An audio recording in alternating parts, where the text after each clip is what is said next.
delicious. Excellent. Listen, you ladies always cook for us, okay? And we know you want us to take you to Paris, so we figured we'd bring Paris to you tonight. Well, you're still taking us. No, Ja, kutt en munn da. Okay. I want to toast to my beautiful wife, my beautiful sister, and my beautiful brother-in-law. To good food and croutons. To feed the 500-gallon mega still. Once they fire up, they'll need 9 barrels ready to go at all times to operate 24 hours a day. I've looked at it.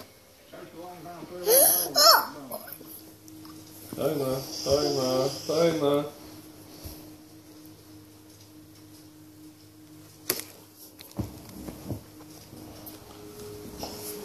Nå må du høre.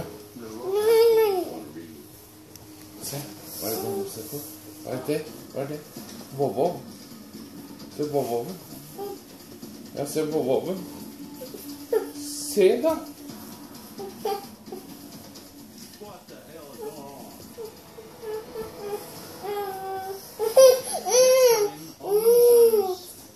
News shiners put it all on the line. Ja.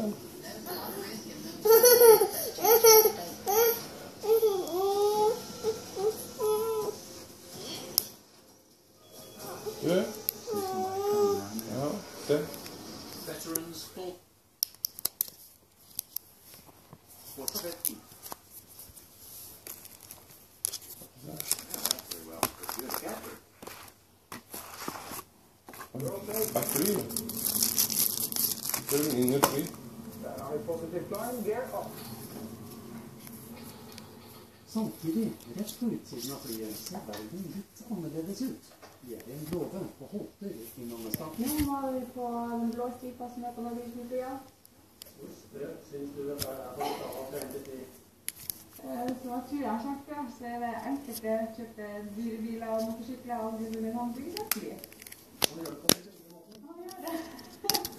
Vi tok kanskje litt av i begynnelsen, og vi startet med det som var størst, og det er jo egentlig det som vi ser utvendig. Og da når det sto ferdig, så må vi selvfølgelig ha noe å fylle inn i det, og da tar det på seg hele tiden.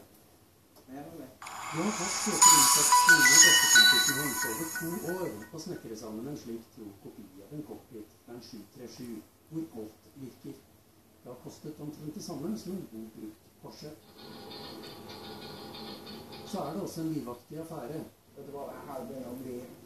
De fikk aldri kontakt med tårnet. Her står vi på Oslo med... Her er ingen som er online på Oslo med... Men oftest sitter spesialtrente entusiaster klar rundt i nesten virkelige tårn, klar til å geleide selvlærte piloter trygt opp